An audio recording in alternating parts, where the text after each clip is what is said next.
What's up, nerds? I'm Kendrick, and welcome to my channel where I talk all things anime, manga, manhwa, and webcomics.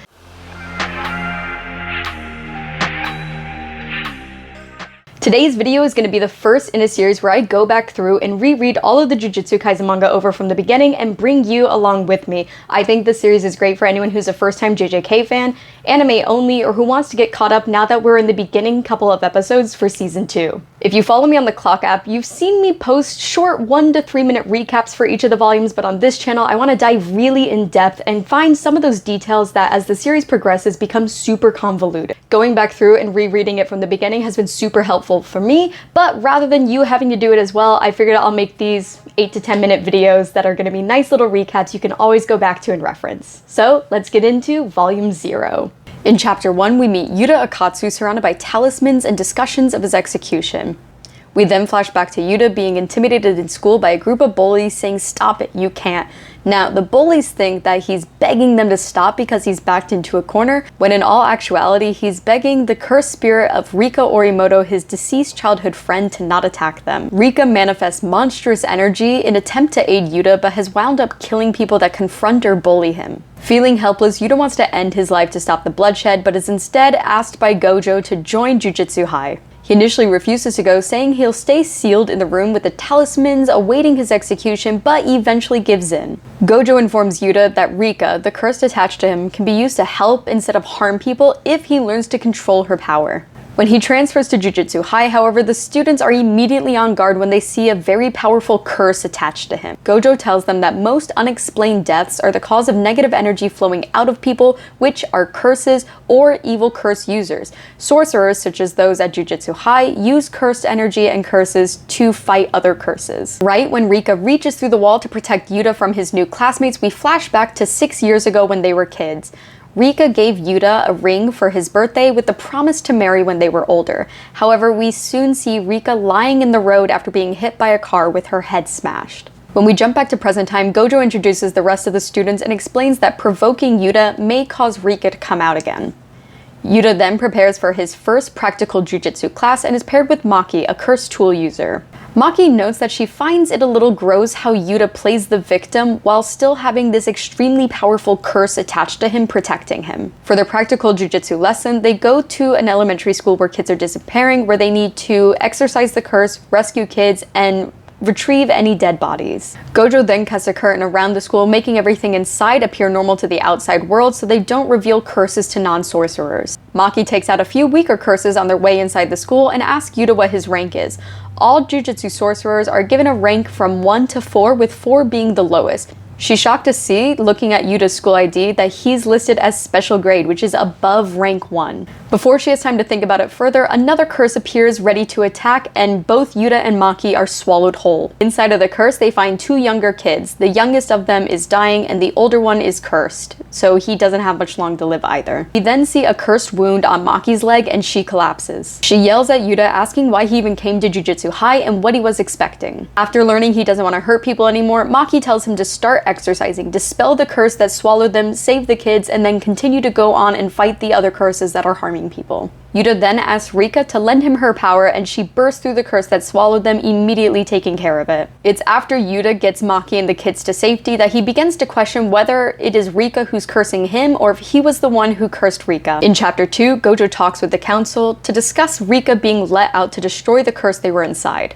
The council members remind Gojo that Yuta's execution is merely postponed, it's not completely off the table. Back at Jujutsu High, Yuta trains with Maki, attempting to slowly untie the knots of the curse that bind him and Rika together. Since curses are most stable when possessing an object, Maki gives Yuta a katana and tells him to channel Rika's cursed energy through that until he's able to control it and master her curse. However, Maki is an excellent cursed tool user and is able to take him down easily in the state that he is in. For 3 months, Yuta has been training at Jujutsu High, getting closer to his classmates, gaining some confidence, and gaining a better understanding of Rika's cursed spirit and the cursed energy that he's able to manipulate.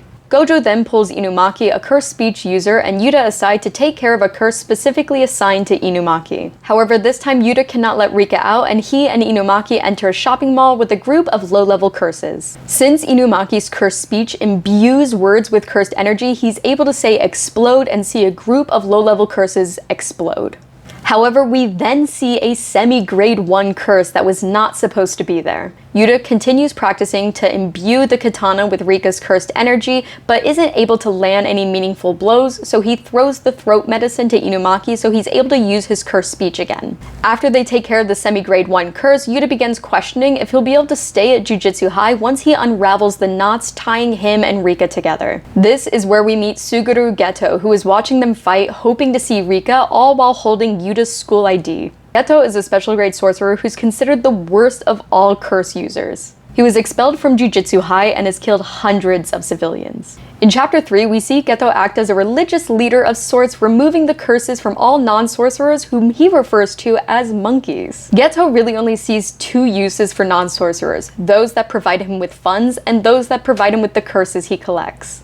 Geto wants to awaken the age of Jujutsu sorcerers by ridding the world of all non-sorcerers, starting by destroying the cornerstone of Jujutsu, Jujutsu High. As Gojo and the principal discuss how Geto may be involved in the incident Yuta and Inumaki encountered, we see Geto, a giant cursed bird, and a couple of Geto's cronies show up right in front of them. Before anyone has the chance to react, Geto is immediately in front of Yuta, complimenting his power and asking him if he sees anything wrong with how the sorcerer world is currently laid out.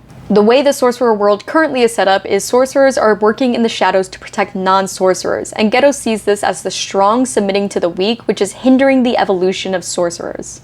While Geto throws insults at the students, referring to Maki as the Zenin family failure and a monkey, Yuta slaps his hand away and saying he refuses to listen to people who talk down to his friends. This is when Geto announces his plan. On December 24th at sundown, he's going to release 2,000 curses to destroy the city and all non-sorcerers they come across. Following this, a group of higher-ups form to discuss how to counterattack Geto's plan. Geto uses curse manipulation technique, recruiting curses and controlling them. Using his religious group to lure in curses, it's plausible that Geto has well over 2,000 and they need to be taking this threat seriously. Despite most of the curses within Geto's possession being grade 2 or lower, there's really only 50 sorcerers in that area who could take on this attack. The principal then notes that this is an all-out war and they need to exercise the curse known as Suguru Geto. Back with his cronies, Geto notes that their chance of winning is around 30%, but it jumps to 99% if they take out Yuta and have Rika under their control. On the night of December 24th, most sorcerers are in the locations that Geto noted he would unleash his curses. However, while that's happening, Geto casts a curtain over Jujutsu High and prepares to personally fight. Once Gojo realizes Geto has another trick up his sleeves, he sends Inumaki and Panda back to Jujutsu High to help out. Panda and Inumaki think they've landed some solid blows on Geto, but he emerges from the hole that Inumaki created with some curses backing him up.